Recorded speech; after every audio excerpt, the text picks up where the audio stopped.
WhatsApp guys, welcome back once again. दोस्तों, आज की कहानी जो हम एक्सप्लेन करने जा रहे हैं वो ऐसे सफर को दिखाने वाली है जो इंसान का सबसे बड़ा दुश्मन है, यानी कि लालच और खुदगर्जी, जो किसी को किसी भी हद तक गिरने को मजबूर कर सकती है। कहानी की शुरुआत होती है, दुनिया का अंत हो चुका है और कुछ लोग ही जिंदा बचे हैं। ग्लोबल वार्मिंग की वजह से कई बड़े बड़े शहर तबाह हो गए, पर अभी भी कुछ लोग जिंदा हैं और मौत से लड़ रहे हैं। बीहड़ के बीच से जाती हुई हम एक ट्रेन को देखते जिसके अंदर एक माँ अपने कुपोषित बच्चे के साथ बैठी है। वो खाने की जिद कर रहा है, लेकिन उसको उसे देने के लिए कुछ भी नहीं पता।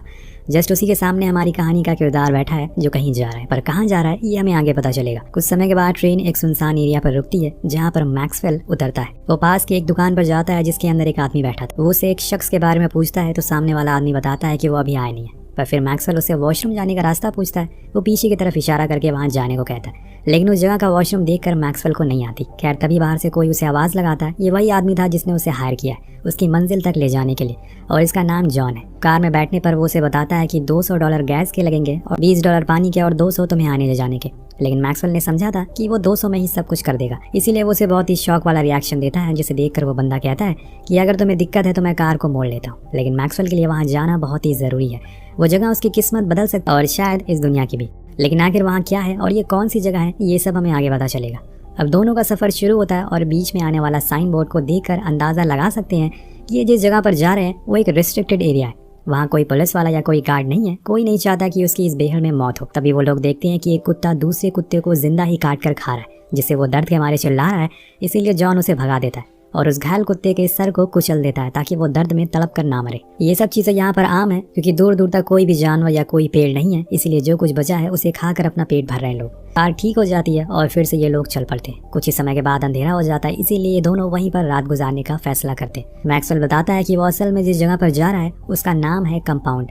ये कंस्ट्रक्शन साइट है, वहाँ अभी भी काम शुरू है। तो जॉन जवाब में कहता है कि जिस जगह तुम जा रहे हो वो बहुत ही बुरी है। मेरे कुछ साथी भी वहाँ पर मौजूद है। वहाँ के लोगों को जानवरों जैसा सलूक किया जाता है, उन्हें मारा जाता है, पीटा जाता है और बहुत ही मेहनत करवाई जाती है। तो वो कहता है कि मैं मेहनत करने से डरता नहीं हूँ। ऐसा यहाँ पर रहने से अच्छा है कि मैं कुछ मेहनत करके मरूं। वो मेरे लिए ज्यादा सुकून की मौत होगी।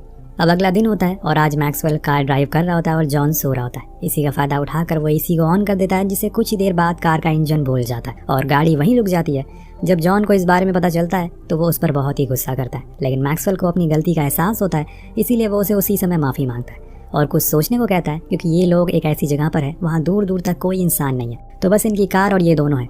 जॉन कहता है कि मुझे लगता है कि शायद पाइप फट गई है, मुझे उसे जोड़ना होगा। और इतने में मैक्सवेल सूसू करने के लिए एक पत्थर के किनारे जाता है। तभी वहाँ उसे कुछ नजर आता है। जब वो करीब जाता है तो देखता है कि किसी ने ढेर सारे पत्थर एक के ऊपर एक रखे हुए, जैसे वो कुछ छुपाने की कोशिश कर रहा हो। वो उसे हटाता है तो उसे उसके अंदर कुछ चमकीली सी चीज दिखाई देती है। जब वो उसे छूता है तो पता चलता है कि ये तो गोल्ड है। जी हाँ दोस्तों, सोने का एक पत्थर जिसकी कीमत न जाने कितने 100 करोड़ होगी। ये जमीन के अंदर गड़ा हुआ है। अब मैक्सवेल पहले तो सोचता है कि वो उसे अकेले ही यहाँ से ले जाएगा, लेकिन अकेले ले जाना इतना आसान नहीं है। उसे जॉन की मदद चाहिए ही, इसीलिए वो उसे आवाज लगाता है और फिर वो आकर अपने लाइटर से चेक करता है तो उसे पता चलता है कि हाँ, ये हकीकत में प्योर गोल्ड है, जिसको शायद यहाँ पर किसी ने छुपाया है या फिर वो इसे बाहर निकालने की कोशिश कर रहा होगा, लेकिन उसे ये निकला नहीं।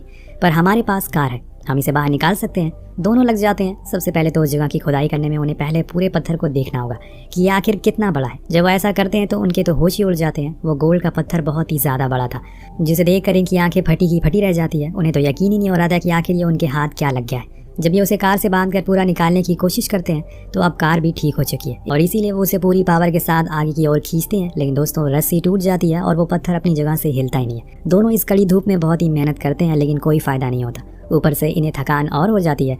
इतना बड़ा सोने का पत्थर ये कैसे छोड़ तो नहीं सकते, इसीलिए वो पास में ही रुकने का फैसला करते हैं और कल सुबह फिर से कोशिश करने को कहते हैं। रात में जब ये दोनों बैठे होते हैं तो जॉन को यकीन ही नहीं होता कि असल में उन्हें कुछ ऐसा मिल गया। दोनों ही डांस करना शुरू कर देते हैं। वो बहुत ही ज्यादा खुश थे। लेकिन दोस्तों, आसानी से मिलने वाली चीज ज्यादा देर तक हमारे साथ नहीं रहती, चाहे वो इंसान हो या फिर सोने का पहाड़। मैक्सवेल कहता है कि अब मुझे उस जगह पर जाकर काम नहीं करना होगा, तो वहीं जॉन कहता है कि अब मुझे कार नहीं चलानी होगी, मैं आराम से खुद की जिंदगी गुजार सकता हूँ, लेकिन हमें कल एक छोटी जेसीबी चाहिए होगी, तभी वो सोना बाहर आ सकेगा। ऐसे हम कार से उसे बाहर नहीं निकाल सकते। यहाँ से कुछ किलोमीटर दूरी पर बनी एक जगह को मैं जानता हूँ जहाँ पर हमें वो जेसीबी मिल सकती है। हमें से किसी को भी सोने की रखवाली करनी होगी और किसी को वहाँ जाकर उसे लाना होगा।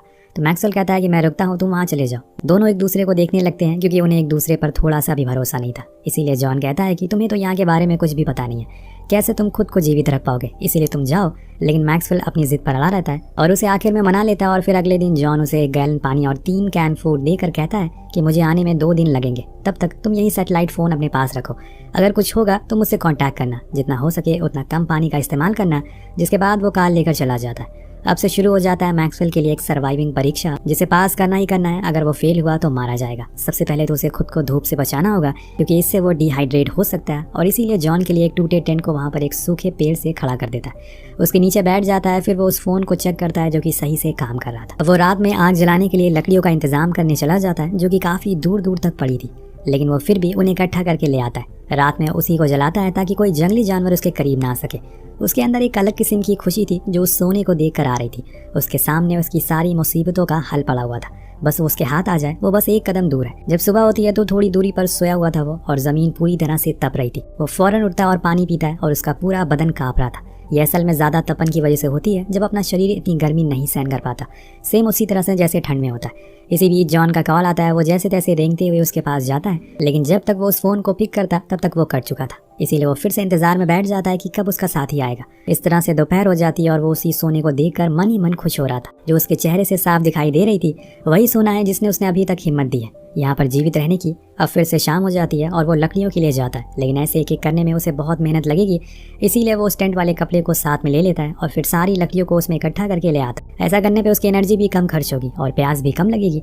तभी वो देखता है कि गोल्ड के ऊपर से धूल हट गई है, जिससे कि वो साफ साफ दिखने लगा है। इसीलिए वो फौरन वहां जाकर उसके ऊपर वो पत्थर रख देता है ताकि कोई भी उसे देख ना सके। इसके बाद वो ऊपर जाने का डिसाइड करता है, शायद वहां उसे कोई अच्छी जगह मिल सके जहां पर वो रात आराम से गुजार सके।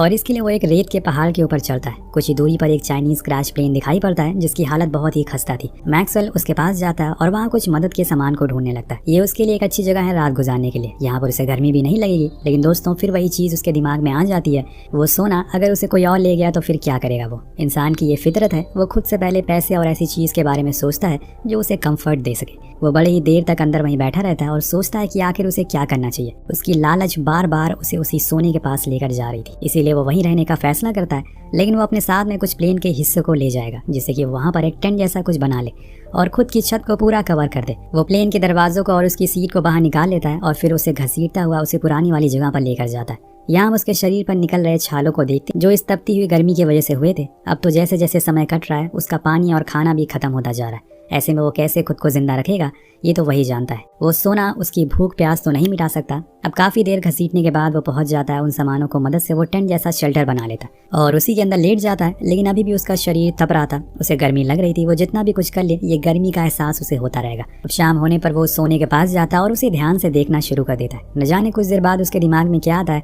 वो उसके ऊपरी हिस्से को पत्थर से तोड़ने की कोशिश करता है। वो कुछ देर बाद अलग भी हो जाता है और उसे हाथ में लेकर वो बहुत ही ज्यादा खुश था क्योंकि अब वो उस टुकड़े को अपने सीने से लगा कर रखेगा। शायद यही चीज उसे इस तपती गर्मी में थोड़ी ठंडी का एहसास दे सके।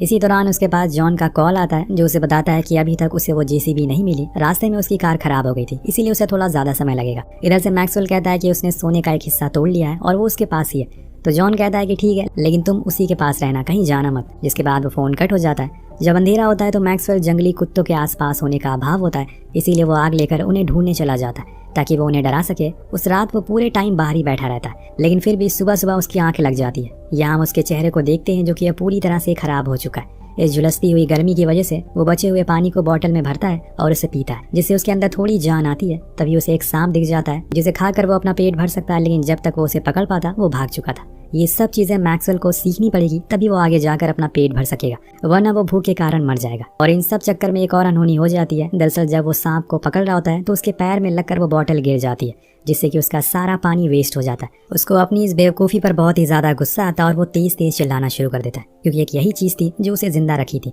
अब तो उसके पास खाना भी खत्म होने लगा है, इसीलिए अगले दिन वो फिर से उसी प्लेन के पास जाता है और कुछ और ज़रूरत के सामान को ढूंढने लगता है। लेकिन तभी मैक्सवेल की नज़र दूर से आ रही एक इंसान पर पड़ती है। वो घबरा जाता है और फौरन जाकर उस प्लेन के अंदर छुप जाता है। उसे डर था कि कहीं वो उसके पास ना आ जाए और फिर वो उसे उस गोल्ड के बारे में बताना ही पड़ेगा, जिसके लिए उसने इतने दिन मेहनत करी सब बर्बाद हो जाएगी। इसीलिए सबसे पहले तो उस गोल्ड के टुकड़े को अपने बैग में रख लेता है और जब वो इंसान उसके करीब आता है तो हमें पता चलता है कि वो एक सर्वाइविंग लेडी है जो कि यहाँ से 5 किलोमीटर दूर बने कुछ शेल्टर के पास जा रही है। वो मैक्सवेल को यहाँ पर ऐसे अकेले देखकर उससे भी साथ चलने को कहती है, लेकिन वो तो बहुत ही ज्यादा डरा हुआ है, इसीलिए वो जो कुछ भी पूछती है उसका वो उल्टा सीधा जवाब देता है और इससे वो लड़की को उस पर शक होता है कि जरूर ये कुछ छुपा रहा है।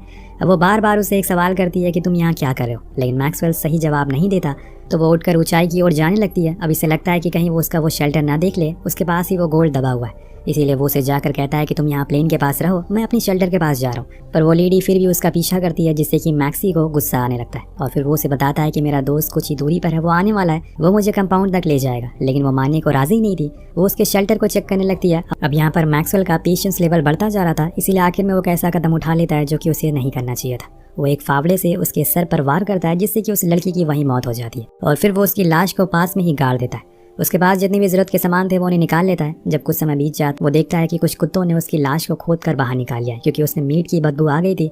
वो उन्हें वहां से भगा देता है और फिर उस लेडी की बॉडी को ले जाकर दूर एक जला देता है। अब वो रात मैक्सवेल सोता नहीं है। इस पूरे सफर में उसे पहली बार लगा कि शायद उसने ये गलत किया, उसे किसी की हत्या तो नहीं करनी चाहिए थी। वो रोने भी लगता है। जब सुबह होती है तो उसके पास जॉन का कॉल आता है जो उसे बताता है कि मुझे तो जेसीबी मिल तो गई है पर आने में थोड़ा समय लग सकता है। ये सुनकर मैक्सवेल को खुद की किस्मत पर तरस आता है कि आखिर उसने ये क्यों किया। उसके पास तो पीने का पानी भी नहीं है और ना ही खाने का सहारा।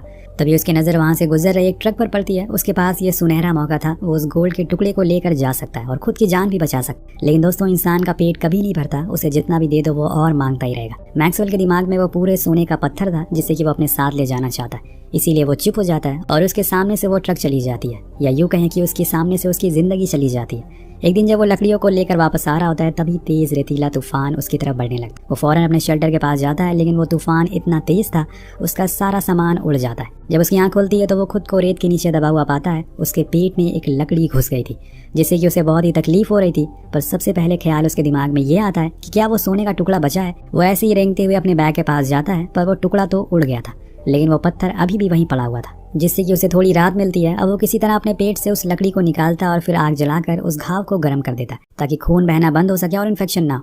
लेकिन इसमें उसे बहुत ही ज्यादा दर्द होता है जिसकी वजह से वो वहीं बेहोश हो जाता है। जब दोबारा उसकी आंख खुलती है तो उसके सामने एक लेडी थी जो उसे पानी पिलाती है। मैक्सवेल को लगता है कि ये वही लेडी है जिसे उसने मार दिया।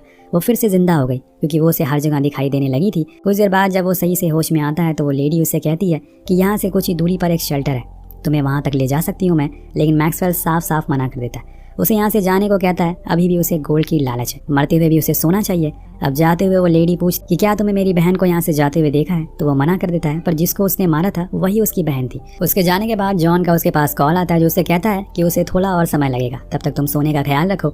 अब मैक्सवेल आग जलाने की कोशिश करता है, लेकिन ऊपर हम देखते हैं कि गिद्ध उड़ने लग गए। कुछ ही दूरी पर वहाँ पर कुछ कुत्ते भी आ जाते हैं। वो फिर से जॉन को कॉल लगाता है और जल्दी आने को कहता है, लेकिन हम देखते हैं कि जॉन तो उसे कुछ ही दूरी पर बैठा हुआ है। वो बहुत ही पहले यहाँ पहुँच चुका है, लेकिन अब उसके अंदर लालच आ गया है। वो उस पूरे सोने को अकेले अपने साथ ले जाना चाहता है, उसे शेयर नहीं करना चाहता। जब मैक्सवेल देखता है कि अब वो कुत्ते उसके करीब आ रहे हैं तो वो फिर से उसे कॉल लगाता है, लेकिन अब तो वो उसका कोई जवाब दे ही नहीं रहा था, जिससे कि वो समझ जाता है कि उसने उसे धोखा दिया। तब ये कुत्ता आकर उसकी टांग पकड़ लेता है और फिर 2 आकर उसके हाथ को पकड़ लेते हैं। उसे बहुत ही बेरहमी से नोच नोच कर खाने लगते हैं। मैक्सवेल चिल्लाता है, उनसे खुद को छुड़ाने की कोशिश करता है, लेकिन वो फिर भी उसे खाते रहते हैं, वो भी जिंदा हालत में। दूर जॉन ये सब देख रहा होता है। लेकिन दोस्तों, इंसानियत से बड़ी चीज लालच है आज के समय में, जो कि हम देख ही सकते हैं। जब मैक्सवेल पूरी तरह से मर जाता है तो जॉन अपनी ट्रक लेकर वहां आता है और मैक्सवेल को देखता है जिसकी अतड़ियां बाहर निकल चुकी है, लेकिन उसे तो वो सोना चाहिए और इसीलिए वो उसे लेने के लिए आगे बढ़ता है। पर तभी अचानक से एक तीर आकर उसके सीने पर लगती है और वो मारा जाता है। हमें यहाँ दिखाया नहीं जाता कि ये तीर किसने चलाया। आपको क्या लगता है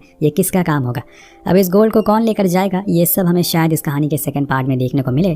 कहानी यहीं पर अंत हो जाती है। तो आपको ये कहानी कैसी लगी नीचे कमेंट करके जरूर बताएगा। मिलते हैं अगले वीडियो में।